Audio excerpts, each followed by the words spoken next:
According to the ch-aviation fleet advanced module, the Emirati carrier has definite orders for 16 B7778s and 99 B7779s, making it the largest customer of the type internationally. Clark emphasized that Emirates is still committed to the B777X, in part because there aren't many options with the same range of capability. Want to know more about it? Then make sure to stay tuned until the end to find out. Hey guys, welcome to another amazing video from Aviation News. Today in this video, we'll be talking all about Emirates and Boeing and why Emirates has taken such a large bulk of orders from Boeing. But before we begin, don't forget to subscribe to our channel and hit that bell icon to make sure you never miss any updates or videos from us. That said, let's have a close look. According to reports, Dubai's Emirates could revoke an order for Boeing 777X passenger planes if the model's introduction to service is delayed past the end of 2023. Tim Clark told trade magazine Airline Ratings, "Honestly, if it gets beyond 2023 and continues for another year, we will probably stop the program. How else can we help? We cannot carry on in this manner. This aircraft needs to be fixed, and Boeing needs to get its act together." Industry statistics show that Emirates is both the largest user of wide-body aircraft and the largest international airline in the world. Remember, the plane was once scheduled to be delivered in April 2020. If we're lucky, it'll now arrive in 2024. The program is now 4 years behind schedule. If they put another year on it, we'll start to wonder if it's suited for its intended use or not. What's the issue? A spokeswoman for Boeing stated that the company remains focused on carrying out the extensive sequence of tests and conditions to show the stability and security of the airplane's design. According to the corporation, Boeing will continue to collaborate closely with customers. Emirates is the 777 Mini biggest jumbo customer for the updated model. In the aftermath of a safety issue with the 737 MAX, the upgrade is subject to more scrutiny and certification delays.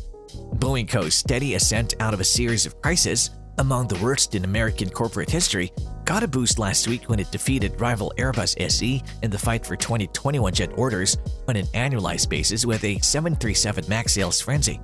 However, closely observed orders and deliveries have highlighted the ongoing commercial and regulatory challenges facing Boeing's larger 787 Dreamliner and 777X flagships.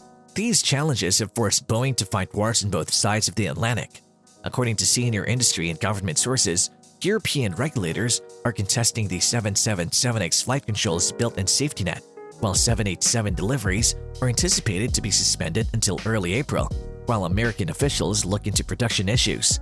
Although the rest of the industry is also preparing for a regulatory crackdown, the pressure surrounding two of the largest passenger jets in the world underscores the urgent threat to Boeing in the wake of the catastrophic MAX crashes and the epidemic. One top air safety expert told Reuters, "There's such fear among the authorities to make these judgments who sign off on these items that they're overlooking something. The fallout from the MAX issue is the cause of that. Engineers are now approaching problems in a new way than they ever had before," explained he. The huge 777 overhaul, which was initially planned and supervised by the same group of engineers and American regulators who oversaw the MAX, has attracted the attention of an assertive European Union Aviation Safety Agency, or EASA. According to the People, EASA and Boeing are engaged in a more intense than normal engineering argument about whether additional safeguards for the jet's flight control system are necessary. When it comes to approving American aircraft, the European agency trails the U.S. Federal Aviation Administration, but its position as the other major worldwide regulator gives it a significant voice.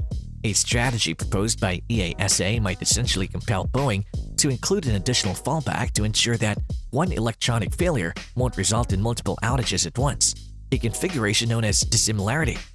As an alternative, Boeing might attempt to demonstrate the security of the current technology through careful examination. A single point of failure built into the flight controls was a significant contributor to the two MAX crashes that claimed 346 lives.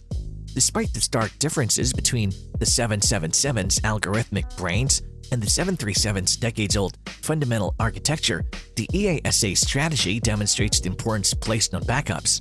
Boeing objects to EASA's indirect request for extra safeguards, claiming that doing so would be tantamount to having two systems supplied by two different vendors operating in tandem, and runs the risk of creating new issues due to the complexity. In order to create its own study, it is processing data from more than 1,600 hours of flying tests. Regarding the unusual deadlock over design principles, Boeing and regulators declined to comment in detail. A Boeing representative stated, "We continue to interact with the FAA and global authorities as we work through the intensive development to ensure we satisfy their objectives and all applicable standards." EASA stated that it's working with the FAA and that it's not its responsibility to impose particular technological solutions.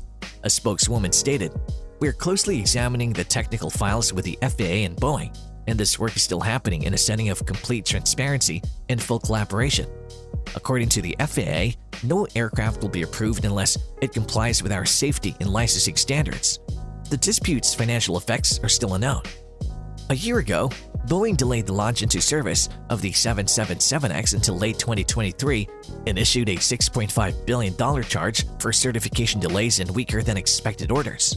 The people claimed that the design ethos supported by EASA would cause an even greater delay.